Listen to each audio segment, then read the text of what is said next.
Bienvenue sur TV5 Monde à Cannes, où tout le monde attend au tournant le cru 2008 du festival, après un 60e anniversaire réussi en beauté. On sait que la récolte des films s'est faite tardivement, non sans difficulté, mais alors que la manifestation commence aujourd'hui, eh bien on a toutes les raisons de vouloir se plonger avec délice dans ce nouveau bain de pellicule. Les dirigeants ont voulu une sélection plus resserrée, mais sur le papier, les noms sont très alléchants. On attend ainsi sur la croisette le nouveau Clint Eastwood, terminé juste à temps avec Angelina Jolie, un thriller sur un kidnapping d'enfants, la fresque de Soderbergh sur Che Guevara avec Benicio del Toro, le nouveau film des frères Dardenne, plusieurs fois Palme d'Or, Atom et Goyan, Walter Salles, James Gray, et puis un trio français très haut de gamme avec Desplechin, Garrel et Laurent Cantet. On verra aussi le retour de l'Italie absente ces dernières années avec un film sur la mafia qui s'appelle Gomorrah. Beaucoup de documentaires aussi sont au programme, dont un film d'animation israélien qui reviendra sur les massacres de Sabra et Shatila, une curiosité attendue ici avec un immense intérêt. Et qui se plaindra que de tels films voisinent avec le nouveau dessin animé des studios DreamWorks ou avec le dernier Woody Allen et sa vedette Penelope Cruz? C'est cela, l'éclectisme de Cannes, qui entre dans une nouvelle décennie, 40 ans après mai 68 et le fameux rideau arraché par Truffaut et Godard. Et puis, il y aura l'énorme cadeau du festival. Avoir obtenu la venue à Cannes en avant-première mondiale du film le plus secret, le plus attendu de l'année, le 4e volet d'Indiana Jones, l'archéologue et son fouet seront au royaume du crâne de cristal. C'est la 3e venue seulement à Cannes de Spielberg en 25 ans depuis la projection d'E.T. Personne n'en a vu une seule image et ce sera forcément le choc dans la grande salle Louis Lumière, l'une des plus belles salles de projection au monde. L'événement aura lieu ce dimanche. La folie régnera sans doute sur les marches autour d'Harrison Ford et du producteur George Lucas.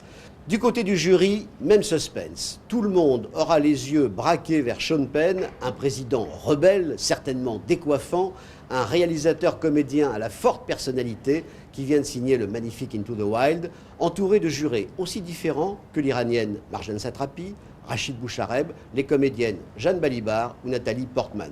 Bien malin, qui peut dire ce que ces regards affûtés nous sortiront du chapeau dimanche 25 mai au soir, date de la remise de la Palme d'Or par Robert De Niro en personne.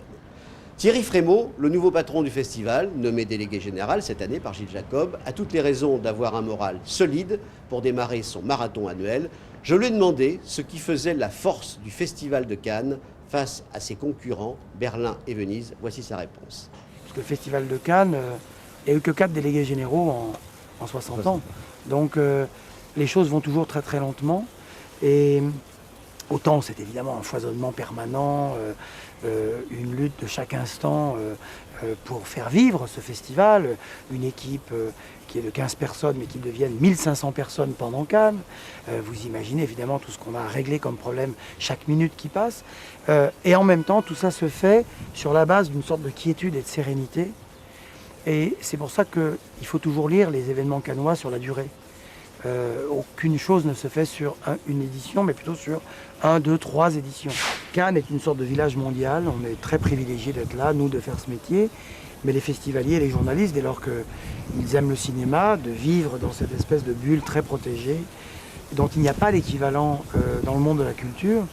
Donc mon souhait, c'est que les gens acceptent les propositions qui leur sont faites, expriment des désaccords sur le plan du goût, j'aime pas, oui, mais acceptent le principe que le cinéma est vivant de sa diversité. Ça semble être un cliché de le dire, mais je crois qu'il faut sans cesse le répéter.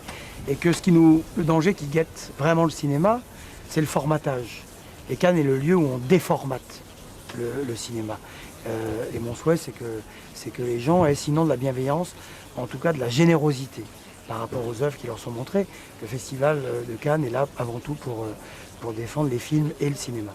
Eh bien, de la générosité, oui, nous honorons tous à chaque projection de ce nouveau festival, déclaré ouvert par Édouard Baird sur la scène du Palais. Et d'abord, pour un film brésilien qui s'appelle Blindness et qui ouvre la compétition avec un beau générique, Julianne Moore, Mark Ruffalo, Danny Glover et Gaël Garcia Bernal. L'aveuglement, c'est l'adaptation d'un roman du prix Nobel José Saramago. En voici quelques images. In the first 24 hours, there were hundreds of cases, or so the rumor says. All the same, no pain, a sea of white.